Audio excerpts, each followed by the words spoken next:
जाएगा जो बाबा साहेब अम्बेडकर ने जिस संविधान बनाया है। आज पूरा देश में मोदी और अमित शाह मिलकर उस संविधान को लूट रहा है, संविधान का ध्वंस कर रहा है। अगर हम लोगों का एकजुट होना है, उस संविधान को बचाना है। बाबा साहेब अम्बेडकर की जो संविधान, वो संविधान को बचाना है। और चंद्रशेखर आजाद और भगत सिंह का जो सपना है, वो सोशलिस्ट रेवोल्यूशन का सपना है, वो सपना पूरा करना है। देश की आजादी का 78 वर्ष हो गया,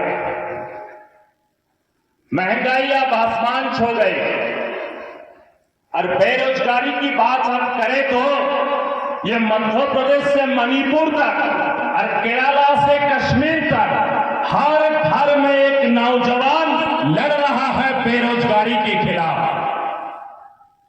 अरे चैथरी का जो बाजार है, अनूपपुर का जो बाजार है, आज भी पेट्रोल बिक रहा है 107 रुपए में, डीजल मिल रहा है 97 रुपीज में। और जब हम बात करते हैं भूखमरी का,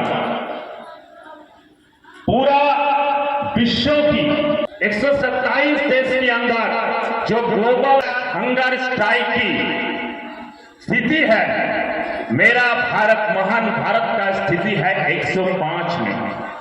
नेपाल भी हमारा आगे चले गए, श्रीलंका, बांग्लादेश भी हमारा आगे चले गए। और हमारा प्रधानमंत्री नरेंद्र मोदी जी अमेरिका जाके डोनाल्ड ट्रंप की पास बैठ कर जब वापस आते हैं देश में, तो अंबानी जी और एयरटेल ने घोषित करता है कि इंटरनेट की, सैटेलाइट इंटरनेट की, स्टारलिंक की हाथ से एक क्रांति आ जाएगी।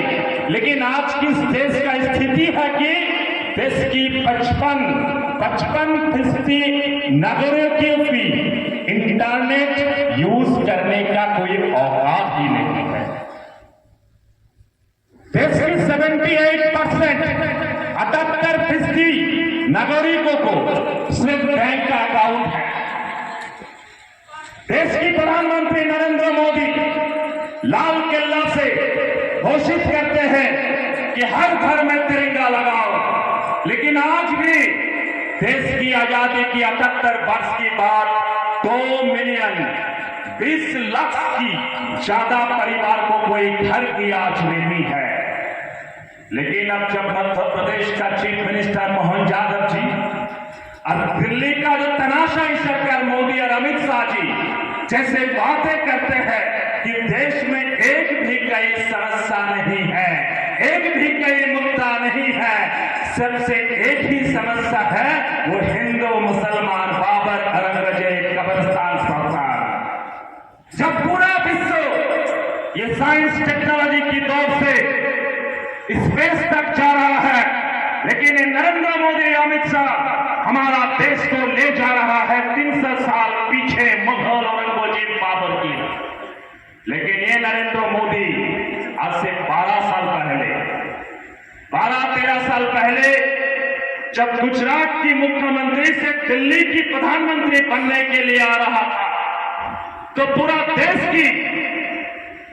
देश की नौजवानों को, महिलाओं को, छात्रों, युवाओं को, किसान मजदूरों को यह सपना सुनाए थे कि हर साल में 2 करोड़ नौजवान को नौकरी मिलेगा। वो सुनाए थे कि पेट्रोल मिलेगा सिर्फ 40 रुपए में, 40 रुपीज में पेट्रोल मिलेगा। वो सुनाए थे कि काला धन वापस आएगा, देश में कहीं गरीब नहीं रहेगा। वो सुनाए थे कि हर आदमी को बैंक के खाते में 15 लाख रुपए जमा होगा। लेकिन ये 12 साल में हम क्या देख रहा है? ये 12 साल में देख रहा है क्रांति की बात या 71 साल की बात, बेकारी सबसे आगे निकला है। कोरोना और लॉकडाउन टाइम में हम लोग देखा है देश की आर्थिक स्थिति, परिवारों की दैनिक सिर्फ 20 और 30 रुपए इनकम है। कोरोना लॉकडाउन हमको दिखाया है कि देश की जो स्वास्थ्य परिसेवा कितना बेहाल स्थिति है। और उसी टाइम जब कोरोना था, लॉकडाउन था, देश का पार्लियामेंट बंद था, अब कोई असेंबली बंद था, आपका इंस्टीट्यूशन बंद था, उसी टाइम देश का मिनिस्ट्री ने ये डिसाइड किया था कि देश में नया शिक्षा नीति लागू होगा। वो शिक्षा नीति न्यू एजुकेशन पॉलिसी 2020। अगर ये न्यू एजुकेशन पॉलिसी 2020 के बारे में हम बात करें तो लगभग 2 घंटे लग जाएगा। और दिल्ली में जब सत्ताधारी नरेंद्र मोदी, अमित शाह बैठे हैं, उनका एक ही लक्ष्य है, ये न्यू एजुकेशन पॉलिसी के दौरान से वो चाहता है इस देश की 80% गरीब परिवारों का जितना विद्यार्थी है उनका मजदूर बनाना चाहते हैं, उनको शिक्षा की बाहर चढ़ाना चाहते हैं, ये उनका लक्ष्य है।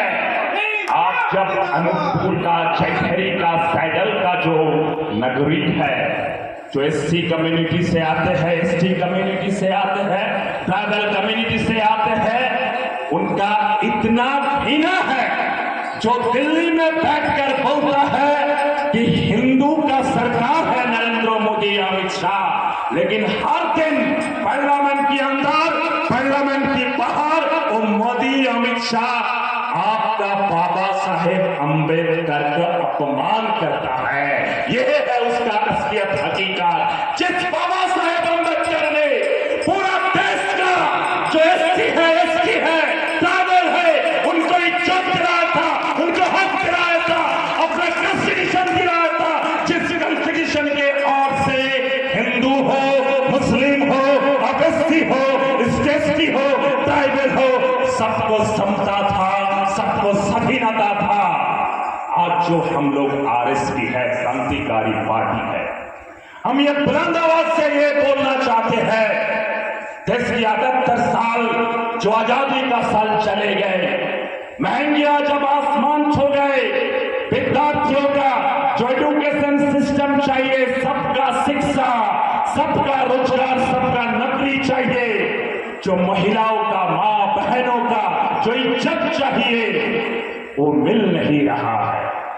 लेकिन जो दिख रहा है, आप मध्य प्रदेश में देख रहा है, मोहन यादव जी की सरकार ने पिछले कुछ साल में जो प्रधानमंत्री आवास योजना में करोड़ों रुपया लूट किया है। जो एससी एसटी महिलाओं का जो हक था, वो हक उसने दे दिया कि उनका दोस्त आमिर बीजेपी को दे दिया।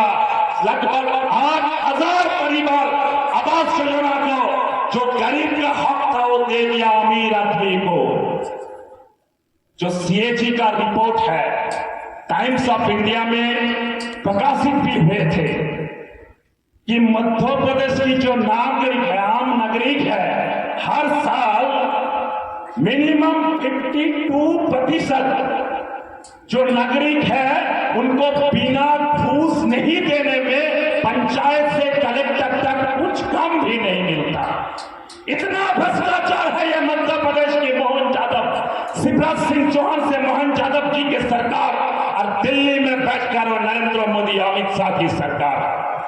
हम लोग आरएसपी की ओर से अनूप और चैथरी की जो नागरिक है उनको हम ये कहना चाहते हैं, आपकी जो मध्य प्रदेश का जमीन है वो जमीन है अंग्रेजों के खिलाफ लड़ने का जमीन। वो पहली जमीन है जो 18 से 57 साल में जब सिपाही विद्रोह हुआ था, वो सिपाही विद्रोह का जमीन है।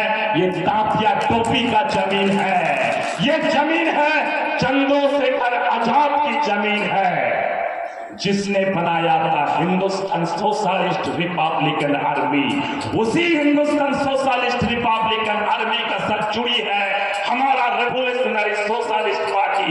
उस दिन भी चंद्रशेखर आजाद ने चाहते थे सिर्फ आजादी नहीं, सबको इक्वालिटी चाहते थे, सबको समता चाहते थे, सबका समान अधिकार चाहते हैं। और आपका ये मध्य प्रदेश का जो बाबा साहेब अंबेडकर ने जिस संविधान बनाया है, आज पूरा देश में मोदी और अमित शाह मिलकर उस संविधान को लूट रहा है, संविधान का दंश कर रहा है।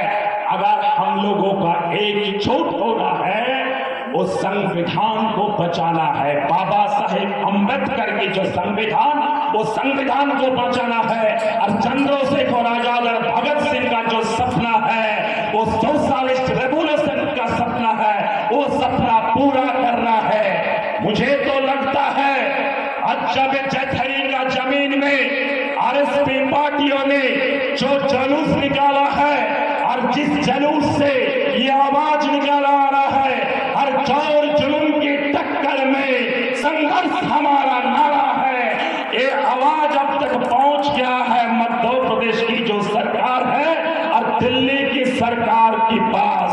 और हम लोग यहां से ही कहना चाहते हैं कि आवाज पहुंच गए हैं। आज आरएसपी वाला ये आवाज पहुंचने से हम थक नहीं रहेंगे। आने वाले दिन हम लड़ेंगे।